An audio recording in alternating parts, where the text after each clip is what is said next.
সংস্কার যদি এনবিআর করা না যায় মারাত্মক বিপর্যয় ঘটবে। তো আমি সিজেএমকে অনুরোধ করব যে ডেমনস্ট্রেটিভ কাজ করা। 1000 কোটি না, আমরা 10,000 কোটি টাকা কবে অর্জন করতে পারবো? অফকোর্স প্রথমে 1000 কোটি, 2000 কোটি অ্যান্ড 10,000 কোটি। And let us make pledges, let us invite people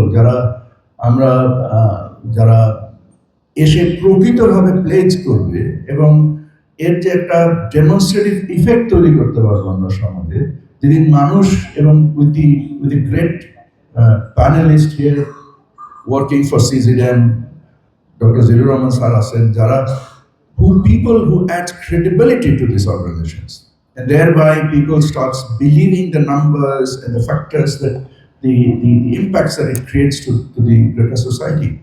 I think it's extremely important. So let's build a credible organizations, which CZM is.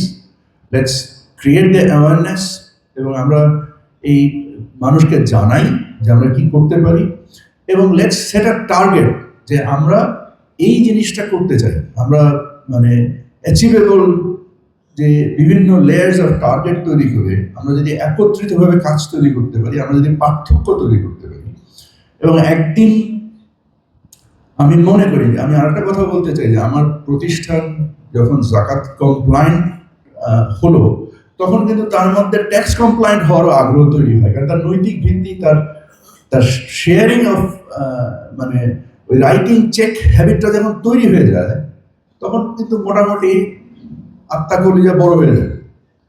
So I think that's also a great enabler to inspire people যে না, we have an obligations to the people and we need a society where everybody is included.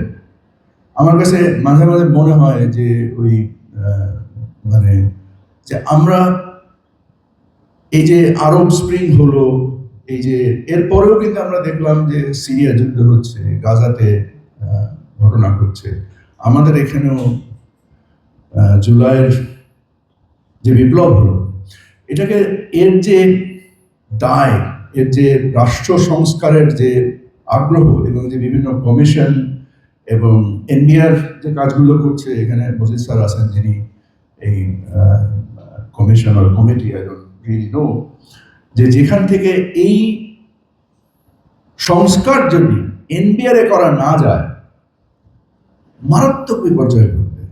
একই জিনিসই ঘটবে, ধনীদের দ্বারা দেশের অর্থনৈতিক policy এমনভাবে তৈরি হবে এবং এমনভাবে তৈরি হয়েছে গত 15 বছর। এই সিলসিলা যদি চালু থাকে, ধনীরা যদি দেশের আমদানি, শুল্ক, রপ্তানি বিষয়ে সিদ্ধান্ত গ্রহণ করা শুরু করে, তাহলে সম্পদের সুষম বন্টন কোনোভাবেই সম্ভব না। আমাদেরকে আমাদের ফিসক্যাল পলিসি, আমাদের রাজস্ব নীতি, আমাদের মনিটারি পলিসি আমরা যদি প্রপারলি ডিস্ট্রিবিউশন অফ ওয়েলথকে মাথায় না রেখে সংস্কার করতে পারি, তাহলে এই আন্দোলন মিনিংলেস হবে। সো আমি আশা করি যে মজিদ স্যার তার টিম যে কাজগুলো করছে, তার মধ্যে সামাজিক ন্যায় বিচার প্রতিষ্ঠা করার ক্ষেত্রে ওনারা অবদান রাখবেন। আমি আশা করি সিজেএম তার ডেমনস্ট্রেটিভ ইফেক্ট দিয়ে সমাজে হাজারো মানুষকে, লাখ মানুষকে, এই যে $10 billion potential which is 1 lakh কোটি টাকা, সেখানে আমরা 1000 কোটি টাকার স্বপ্ন দেখছি। আমরা তো দোয়া করার সময় জান্নাতুল ফেরদৌস চাই, which is the pinnacle of the heavens. So কেন আমরা মাত্র 1% টার্গেট করছি? কেন অ্যাটলিস্ট 10% টার্গেট না করি? এবং এটার জন্য নিয়ামকগুলো কি, এগুলো নির্দিষ্ট করে সেগুলোকে কেন লেভারেজ করবো না? সো আমি এই প্রশ্নগুলো রেখেই আজকের বক্তব্য শেষ করছি। আমি জানি না আমার এই বিচ্ছিন্ন অবতারণায় কতটুকু মিনিংফুল কমিউনিকেট করতে পেরেছি, বাট আমাকে এখানে দাওয়াত দেওয়ার জন্য আমি সকলের